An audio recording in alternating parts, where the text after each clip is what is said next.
हाय, अगर आप भी लाइफ साइंस के स्टूडेंट हो, सेकंड ईयर, थर्ड ईयर में हो और आगे मास्टर्स कौन सी सब्जेक्ट में करनी है, ये बात सोचते हो कि बायोटेक्नोलॉजी में करना है, फूड टेक्नोलॉजी में करना है, बायोकेमिकल, बायोमेडिकल इंजीनियरिंग में करना है या फिर कंप्यूटेशनल बायोलॉजी और बायो इन्फॉर्मेटिक्स जिसको हम कहते हैं उसमें करना है, तो ये वीडियो आपके लिए होने वाला है। देखो, जब हम लोग सी शोर पर खड़े होते हैं ना, तब biotechnology is a safer field, क्योंकि हम लोग बायोटेक्नोलॉजी लेके पढ़ते हैं। तो हम लोग आजकल बहुत सारे सीबीएसई करिकुलम में भी बायोटेक्नोलॉजी ऐड हुआ है, तो हम लोग पीजीटी टीचर भी बन सकते हैं, हम लोग असिस्टेंट लेक्चरर भी बन सकते हैं नेट का एग्जाम क्रैक करके आफ्टर आवर मास्टर्स। हम लोगों को प्राइवेट सेक्टर में जॉब भी लग सकते हैं, अगर हम लोग जो यूनिवर्सिटी से मास्टर्स कर रहे हैं वहाँ का प्लेसमेंट अच्छा है तो हम लोग गवर्नमेंट जॉब्स भी दे सकते हैं। हालांकि बायोटेक का गवर्नमेंट जॉब 4-5 सालों में आता है, लेकिन फूड टेक का जो गवर्नमेंट जॉब्स होता है, सीएफएसओ वाले जॉब्स होते हैं या फिर एफएसओ वाले जॉब्स होते हैं, उसमें बायोटेक का क्वालिफिकेशन से हम एलिजिबल हो जाते हैं। तो जब हम सी शोर पे खड़े होते हैं तब biotechnology is a very safe option. हम लोगों के पास बहुत सारे ऑप्शन होते हैं because biotechnology is a conventional subject. लेकिन जब हम सी पे उतरते हैं, नदी पे जब हम उतरते हैं, तब कॉम्पिटिशन बहुत ज्यादा होता है। बायोटेक्नोलॉजी में ऑलमोस्ट फ्रेशर्स के लिए विदाउट एक्सपीरियंस जॉब बहुत ही कम देखने को मिलता है।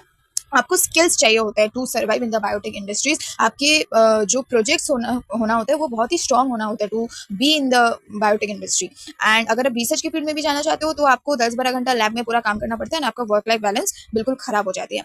तो इसी वजह से बायोटेक के अंदर जो अनकन्वेंशनल सब्जेक्ट्स आते हैं लाइक फूड टेक्नोलॉजी, बायोकेमिकल और biomedical engineering and computational biology, bio informatics, ये फील्ड में आजकल लोग जाने से तो डरते हैं कि जॉब्स मिलेगा या नहीं मिलेगा, स्किल्स ज्यादा लगेगा, हमारे पास शायद स्किल्स कम है ये फील्ड के लिए। जैसे फूड टेक्नोलॉजी में लोगों को लगता है कि हमने तो बीटेक नहीं किया फूड टेक्नोलॉजी में, तो बहुत जगह हम लोग एलिजिबल नहीं होंगे। या फिर कंप्यूटेशनल बायोटेक्नोलॉजी और बायो इन्फॉर्मेटिक्स के लिए लोगों को लगता है मेरा मैथ्स खराब है, मेरा कंप्यूटर खराब है, but you can build your skills. तो अगर आप सेकंड या फिर थर्ड ईयर में हो अपने लाइफ साइंसेज ग्रेजुएशन में, कोई भी सब्जेक्ट लेकर आप कर सकते हो, zoology, botany, chemistry, whatever you are doing, तो आप अभी भी टाइम है स्किल्स बिल्ड करने का। एंड आज 2026 में खड़े होकर आज से 5-6 साल बाद I think which is why I am making the first video on bioinformatics और computational biology, because bioinformatics is going to be, मतलब जितना रिसर्च किया गया है और जितना कैलकुलेशन किया गया है उस हिसाब से, ये मेरा कहना नहीं है, ये रिपोर्ट्स का कहना है कि biotechnology is going to be, bioinformatics is going to be the most emerging field. Biotechnology में भी कुछ रोल्स अब एआई रिप्लेस कर रहा है, एंड कुछ रोल्स अब, एंड इवन बायोटेक्नोलॉजी में रिमोट वर्क का भी ऑप्शन काफी कम हो रहा है, लेकिन for bio informatics remote work का भी ऑप्शन काफी ज्यादा है। US based, abroad based company में भी आपको रिमोट वर्क का ऑप्शन काफी ज्यादा मिल सकता है। तो इसी वजह से we are talking about bioinformatics today. So what is bioinformatics? Basically this subject combines biology, computer science, data analysis and everything to understand biological data. With this, we can have the career options in government sector, that is in the research labs as research scientist, bioinformatics analyst, bioinformaticist, that is basically biostatistics का जो job होता है, and bioinformatics analyst, ठीक है।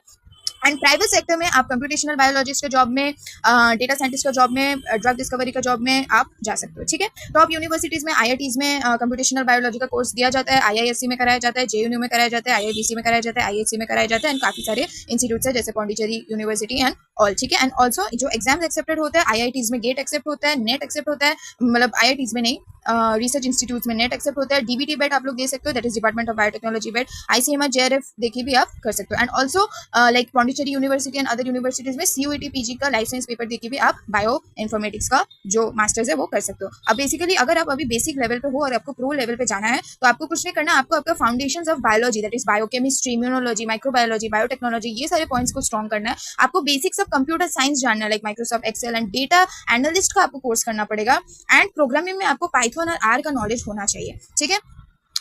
And basic से pro तक जाने का एक सबसे बढ़िया प्रोसेस होता है, दिस इज अ ट्रिक कि अगर आपने बीएससी बायो इन्फॉर्मेटिक्स नहीं किया हुआ है, आपने बीएससी कोई भी लाइफ साइंस का फील्ड में किया हुआ जैसे जूलॉजी, बॉटनी, तो आप क्या कर सकते हो, फॉर योर सेल्फ लर्निंग आप कोई भी बीएससी का सिलेबस गूगल पे सर्च कर सकते हो, कोई भी यूनिवर्सिटी का। जैसे मैंने पौंडीचेरी यूनिवर्सिटी का बीएससी बायो इन्फॉर्मेटिक्स का सिलेबस देखा, it is very nicely design, बहुत अच्छे से पेपर्स डिजाइन किया है उन्होंने सिलेबस का।